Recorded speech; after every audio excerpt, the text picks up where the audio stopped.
Hello बच्चों, कैसे हो आप सब। मैं प्रीति मिश्रा आप सभी का स्वागत करती हूँ इस छोटे से प्यारे से चैनल P2 एजुकेशन में। आज मैं आप लोगों को क्लास 10 की चैप्टर 4 तोड़ती पत्थर जो सूर्यकांत त्रिपाठी निराला जी की एक बहुत ही प्यारी सी पोएम है, जिसमें उन्होंने एक मजदूर महिला के बारे में, उनके प्रति, उनके काम के प्रति जो परिस्थिति है उनके बारे में दिखलाया है। कवि ने क्या कहा है, जब कभी एक दिन इलाहाबाद के सड़कों पे चल रहे थे तब उन्हें इलाहाबाद के रास्ते के किनारे एक मजदूर महिला दिखाई देती हैं, जो कि बहुत ही लगन के साथ अपने काम को करती हैं और बहुत ही बुरी परिस्थिति में वह क्या करती हैं, अपने काम को कर रही होती हैं। और उनकी यही परिस्थिति कवि के हृदय को छू जाती है और वह तोड़ती पत्थर नामक कविता, कवि इसी भावना को व्यक्त करने के लिए तोड़ती नामक कविता के माध्यम से इस पोएम को दर्शाया है। तो चलिए बच्चों, हम देखते हैं कि यहाँ कवि ने हमसे क्या कहा है। तो यहाँ पोएम का पहला लाइन है, वह तोड़ती पत्थर, देखा उसे मैंने इलाहाबाद के पथ पर, वह तोड़ती पत्थर। तो यहाँ कवि क्या कहते हैं कि वो क्या कर रही थी, एक मजदूर महिला के बारे में कहते हैं जो कि पत्थर तोड़ने का काम कर रही थी। कहाँ, उसे कहाँ देखा कवि ने, इलाहाबाद के पथ पर, मतलब इलाहाबाद के रास्ते के किनारे पर वह उस महिला को देखते हैं और वह बैठकर वहाँ पत्थर तोड़ने का काम कर रही थी। कोई ना छायादार पेड़ वह जिसके तले बैठी हुई स्वीकार, शाम तन भर बांधा यौवन, नत नयन प्रिय कर्म रत मन, गुरु हथौड़ा हाथ करती बार बार प्रहार, सामने तरु मलिका अडकिला प्रकार। इस लाइन का मतलब क्या है, कवि कहते हैं कि वह महिला जहाँ बैठकर काम कर रही थी वहाँ कोई भी छायादार वृक्ष नहीं थी। वह जिस वृक्ष के नीचे बैठकर काम कर रही थी, वह जिस पेड़ के नीचे बैठकर काम कर रही थी, वो पेड़ क्या था, छायादार नहीं था। वह पेड़ क्या नहीं दे रहा था, उस महिला को छाया नहीं दे रहा था। ठीक है, कोई ना छायादार पेड़, मतलब वह पेड़ छायादार नहीं था, जिसके तले मतलब जिसके नीचे वह बैठकर काम कर रही थी।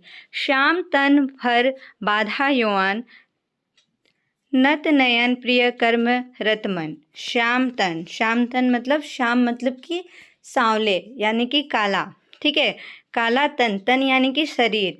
भर बांधा यौवन, भर मतलब भरपूर, बांधा यौवन मतलब जवानी। वह अपने भरपूर जवानी में क्या कर रही थी, नत नयन प्रिय कर्म रत मन। नत नयन, नत यानी कि झुकी, नयन यानी कि आंखें, झुकी आंखों से प्रिय कर्म रत मन। प्रिय कर्म मतलब अपने काम को बहुत प्रिय से, कर्म मतलब अपने काम को बहुत प्रिय से, रत मन मतलब कि पूरी लीन होकर अपने कार्य को कर रही थी। यहाँ कवि बताते हैं कि वह महिला जिस पेड़ के नीचे बैठकर काम कर रही थी वो पेड़ क्या थी, छायादार नहीं थी। फिर भी वह महिला उस पेड़ के नीचे उस परिस्थिति को स्वीकार कर बैठी हुई, स्वीकार मतलब उस परिस्थिति को स्वीकार कर वह क्या कर रही थी, बहुत ही मन से अपने काम को करे जा रही थी। अपने नज़र को झुकाकर वह उस कार्य को करे जा रही थी। ठीक है, गुरु हथौड़ा हाथ करती बार बार प्रहार। गुरु मतलब यानी यहाँ गुरु का अर्थ बड़ा है। ठीक है, आप देख सकते हैं कि इस महिला के हाथ पे जो हथौड़ा है वो कितना बड़ा है। तो कवि कहते हैं कि जो गुरु हथौड़ा हाथ करती बार बार प्रहार, मतलब अपने हाथ में यह जो बड़ा सा हथौड़ा लेकर वह बार बार क्या करती है, उस पत्थर पर प्रहार करती है, उसे तोड़ने का प्रयास करती है। सामने तरु मालिका अटकिला प्रकार। कवि कहते हैं कि यह महिला जहाँ बैठकर काम कर रही थी, जिस पेड़ के नीचे वह बैठकर काम कर रही थी, उसके आसपास क्या थी, और भी बहुत सारी पेड़ें थी। तरुमालिका मतलब आप लोग देखिए, एक दो और आसपास कितनी सारी पेड़ें हैं, तो उसके सामने क्या थी, बहुत सारी पेड़ें थी। ठीक है, बहुत सारे ब्रिज थे। और अडकिला प्रकार, अडकिला यानी कि भवन। ये जो उसके सामने ये जो भवन है उसको कवि ने क्या किया, अढलिका मतलब, अढलिका मतलब कि भवन, प्रखार मतलब चार दीवारी, मतलब ये जो भवन है उसके आसपास क्या थे, चार दीवारी थी। ठीक है, तो सेकेंड स्टेंजा में कवि ने कहा है कि यह महिला जिस ब्रिज के नीचे बैठकर काम कर रही थी वह ब्रिज क्या थी, छायादार नहीं थी। फिर भी वह अपनी इस परिस्थिति को स्वीकार करके क्या कर रही थी, बहुत ही मन से, बहुत ही मन से अपने कार्य को पूरा कर रही थी, अपने काम को कर रही थी और एक नज़र झुका के चुपचाप अपने कार्य को कर रही थी। और वह एक बड़ा हथौड़ा लेकर अपने बार बार क्या कर रही थी, अपने पत्थर पर प्रहार कर रही थी, उसे तोड़ने का प्रयास कर रही थी। उसके सामने इतनी सारी चीज़ें हैं, उन चीज़ों को देखकर भी वह अपनी परिस्थिति को क्या कर रही थी, स्वीकार कर रही थी। उन्होंने अपने कार्य को चुपचाप करते हुए जा रही थी। ठीक है, चलिए बच्चों, तो हम आगे स्टेंजा में देखते हैं। चढ़ रही थी धूप गर्मियों के दिन, दीवा का तमतमाता रूप, उठी झुलसाती लुई हुई लू, रुई जो जलती हुई भू, गर्द गर्द चिंगनी छा गई प्र हुई दोपहर। मतलब यहाँ कवि ने थर्ड स्टेंजा में क्या कहा है, चढ़ रही थी धूप, मतलब बहुत ही ज़्यादा धूप दे रहा था। ठीक है, धूप क्या हो रहा था, बहुत ज़्यादा धूप दे रहा था। कब, गर्मियों के दिन में। गर्मियों के दिन में क्या था, बहुत ज़्यादा धूप दे रहा था। दिन का तमतमाता रूप, मतलब दीवा का तमतमाता रूप, दीवा यानी कि दिन, और तमतमाता रूप मतलब गर्म से लाल होना। ठीक है, गर्मी बहुत ज़्यादा पड़ रही थी, धूप बहुत ज़्यादा दे रहा था, गर्मी के दिन थे।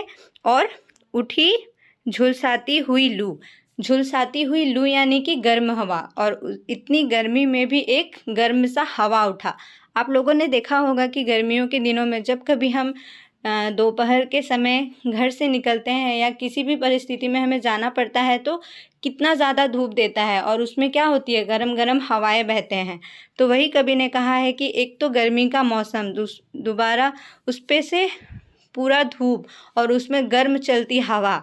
ठीक है, रुई जो जलती हुई भू, और जो धरती है वो भी क्या हुई थी, जिस जलती हुई धरती मतलब तपती धरती, धरती भी क्या थी, पूरी गर्म हो चुकी थी। गर्द चिंगनी छा गई, मतलब गर्द यानी कि धूल, चिंगनी मतलब कि चिंगारी। ठीक है, पूरी धूल चिंगारी सी सब तरफ छा गई थी, सब तरफ क्या थी, धूली धूल छाई हुई थी। प्रा हुई दोपहर, मतलब समय कौन सा था, दोपहर का समय था।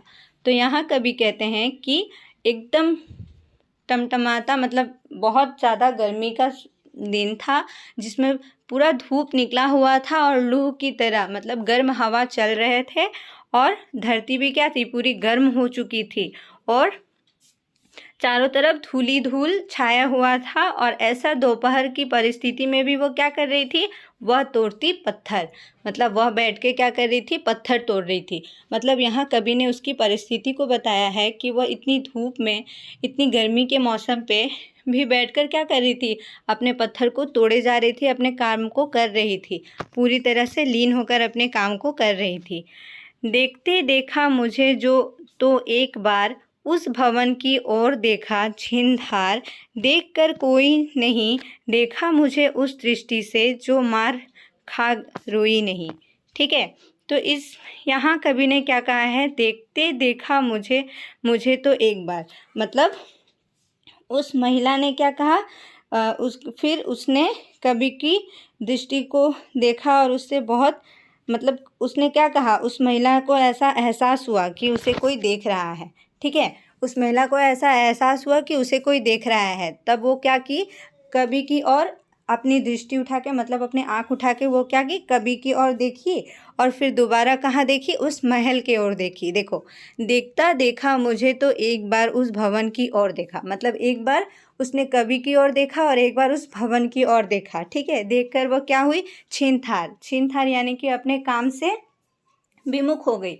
जो वह पत्थर तोड़ने का काम कर रही थी उसे क्या की, बंद कर दी और कुछ देर के लिए उस काम को रोक दी। देखकर कोई नहीं देखा, देखकर कोई नहीं, मतलब उस भवन की ओर जब उसने देखा तो देखा वहाँ पर क्या है, कोई भी नहीं है। ठीक है, जब उसने देखा कि कवि उसे देख रहे हैं, जब उन्हें ऐसा एहसास हुआ कि कवि उन्हें बार बार देख रहे हैं, तो उन्होंने क्या किया, अपने दृष्टि को उठाया और मतलब उन्होंने क्या किया, भवन की ओर देखा और देखा कि वहाँ पर कोई नहीं है, और अपने काम को क्या की, कुछ देर के लिए बंद कर दी। ठीक है, देखा मुझे उस दृष्टि से जो मार खा रोई नहीं, मतलब उन्होंने किस दृष्टि से कवि को देखा, कवि कहते हैं कि उसने इस दृष्टि से देखा कि जैसे उसे बहुत मारा पीटा गया हो पर उसे रोने ना दिया हो। देखा मुझे उस दृष्टि से जो मार खा कोई नहीं। मतलब उसे कवि को वो इस दृष्टि से देखती है जैसे उसे बहुत मारा पीटा गया हो पर उसे रोने ना दिया हो। वह अपनी परिस्थिति इस परिस्थिति पे थी परंतु वह अपनी परिस्थिति को बता नहीं पा रही है किसी से,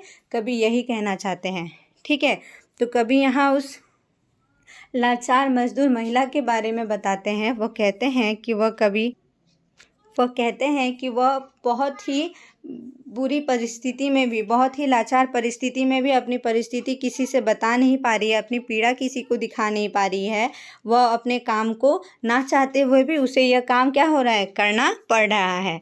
ठीक है, नेक्स्ट है सजा सहज सितार, सुनी मैंने वह नहीं जो थी सुनी झंकार, एक क्षण के बाद वह कापी सुखार, ढुलक माथे से गिरे शिखर, लीन होते कर्म में फिर जो कहा मैं तोड़ती पत्थर। तो यहाँ कवि ने क्या कहा, कवि ने कहा कि उसने एक महिला को देखा, जो वो महिला क्या थी, सहज दृष्टि से सितार पर दर्द का रोग लिए हुए बैठी थी। ठीक है, कवि ने यहाँ बताया है कि वह महिला क्या कर रही थी, अपने पीड़ा अपने रोग दर्द लिए हुए बैठी थी। कवि ने उसे देखा, सुनी मैंने वह जो थी सुनी झंकार, मतलब कवि ने वह सुना, उसकी पीड़ा को, उसे देखकर कवि ने उसकी पीड़ा उसकी दर्द को देखा और उस महिला के मन से जो दर्द का राग उत्पन्न हो रहा था वह किसी ने नहीं सुना, पर उसकी वह झंकार को किसने सुना, कवि ने सुना। ठीक है, एक पल के बाद वह महिला को ऐसा महसूस हुआ कि वह अपने काम से विमुख हो गई है और उसमें परिवर्तन आ जाता है।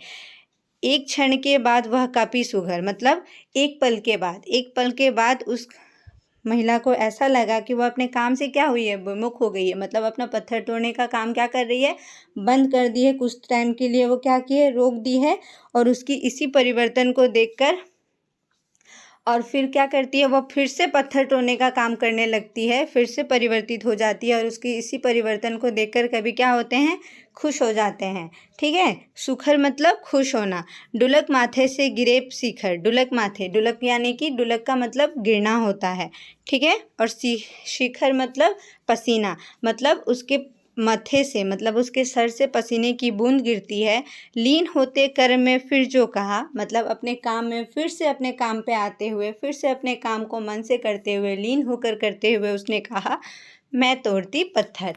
फिर से उसने क्या कहा कि मैं तोड़ती पत्थर और यही मेरी परिस्थिति है। मैं जिस परिस्थिति में हूँ, मैं जिस तरह लाचार हूँ, अपने जीवन व्यथा को व्यक्त करने के लिए मुझे यह काम करना होगा। और वह कहते हुए अपने काम पे क्या हुई, लीन हो गई और फिर से क्या करने लगी, पत्थर तोड़ने लगी। ठीक है, तो इस पोएम में कवि ने क्या बताया है, कवि सूर्यकांत त्रिपाठी निराला जी ने एक मजदूर महिला की जीवन के उसकी परिस्थिति के बारे में दर्शाया है। उन्होंने अपने पोएम में तोड़ती पत्थर के माध्यम से उन्होंने बताया है कि वह महिला किस परिस्थिति में भी अपने कार्य को कर रही है और अपने परिस्थिति को वो स्वीकार कर मतलब कैसी भी परिस्थिति हो उन सबको उन्होंने स्वीकार करके क्या कर रही है, अपने कार्य को बहुत ही मन से दिन से कर रही है। ठीक है, तो कवि ने यहाँ एक महिला के प्रति नहीं, कवि ने यहाँ कई ऐसी लोग, महिलाएं, निम्न वर्ग के या अन्य भी वर्ग के लोग जो इस परिस्थिति में ऐसा कार्य को कर रहे हैं, जो कैसी भी परिस्थिति हो परंतु अपने कार्य को करते रहते हैं, निरंतर करते रहते हैं, अपनी व्यवसाय को पूरा करने के लिए, अपने जीवन व्यथा के लिए। तो उन परिस्थितियों को कवि ने अपने पोएम पे दिखाया है। ठीक है, थैंक यू। उम्मीद करती हूँ आप सबको पोएम अच्छी लगी होगी। थैंक यू, जय हिंद।